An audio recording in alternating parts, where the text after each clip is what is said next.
Hey, this is Sam with The Verge at Mobile World Congress 2015 in Barcelona, and here we have the LG Watch Urbane LTE, which is a completely new smartwatch from LG. It's based on WebOS, as opposed to the Android Wear devices that the company has released so far. And here's how it works. So you have the basic watch face here, and if you push this button, you get taken to a list of apps.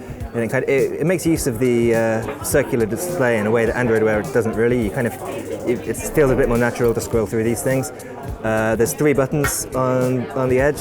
This one is a quick settings. You can push it and adjust the brightness and so on. And right here you have a back button to take you back out of the apps that you've entered.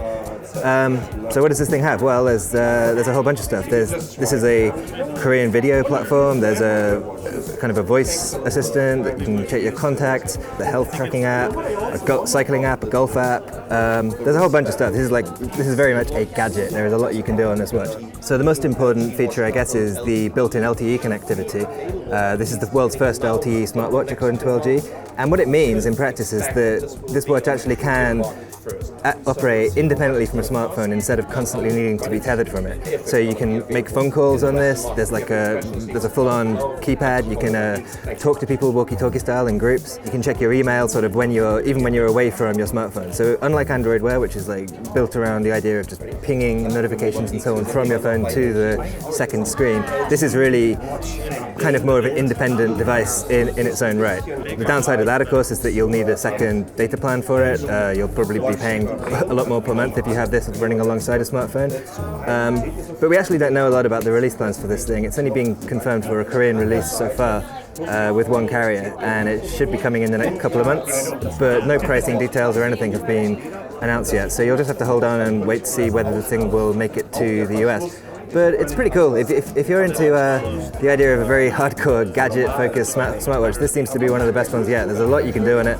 LG has clearly, made an effort to actually make a new watch OS rather than sort of trying to ping things from the phone to the watch. But I don't know.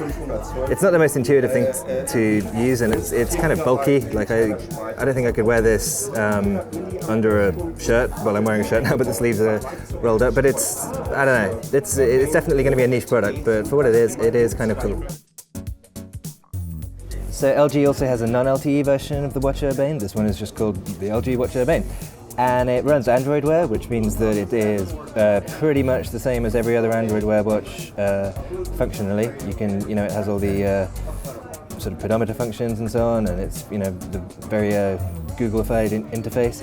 It's a little more focused on what LG calls the luxury experience than other Android Wear watches. It's made of stainless steel. There are gold and silver finishes. The strap is made of stitched leather. It's not as bulky as the LTE version. It's a little, fits a bit better on the wrist, although it's still, a fairly big watch by watch standards. I mean, it doesn't feel anywhere near as nice as a full-on luxury watch, obviously, but it's, for what it is, it does the job. We don't know anything about availability or price, but it should be coming around the world, LG tells us. And so that was the LG Watch Urbane and the Watch Urbane LTE.